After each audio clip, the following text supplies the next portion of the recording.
okil biro bedo ka nyiso kae nitiere chik mar kwano mar ji monego bed ni tho kapok gimoro bedo declared national disaster. We winj mondi Michael.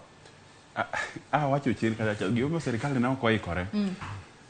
Serikal ni keren en daktari ma wacho no somo science. To ok ang'eyo gimomiyo ok oyie gima ne jolony okone. Nikech ok en onego bed onyalo ng'iyo ni jolony wacho gimoro gibi gi pi mane gima gineno miyo giwacho gino. Mano ker ne ok otimo. Kendo ker nokonwa ka wacho ni Mungu ni nani, Nyasaye ochungo gini. Kendo wabed gi kwe ni koth biro mana chwe matin, El Nino onge.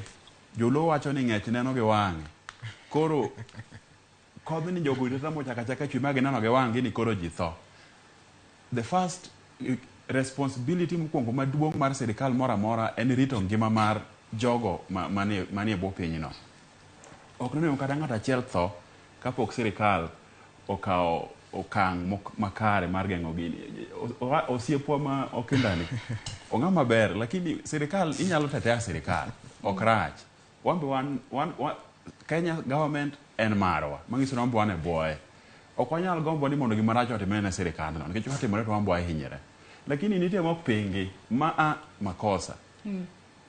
Kendo wacho ni wasewenegi nikech ne ok gitimo. Wanyalo assume ni ne girito neno gi wang'gi. Ok kata wacho ni gin ng'ech, lakini ne girito neno gi wang'gi. Giseneno gi wang'gi. Ji osetho. Koro gikaka migawo ma ginyalo kawo sani mar chunge kendo gichunge chuth. Wach gimoro achiel kapok amiyo wakili. Wawacho ni onego bed ni governments ariyo gi mamalo gi mapiny okawo okang' mar make sure ni gigo kotimore kendo. Onego ger dams wang'eyo manyalo kawo pigegi ka oro yiech to dhi e dam. Kuonde monego gere dam wang'eyo Kenya ka ma midhiero gi timore. Wajir gi nigo, wang'eyo Kano, wang'eyo Mwalo Mabei. Kigero dam Kenya ka ineno kitero gi mana kamoro kaka Arora Kimware diere kachacha en kama oula onge be kata sani ok nyal winjo ni nitie oula yweji kuondego. En a wrong planning.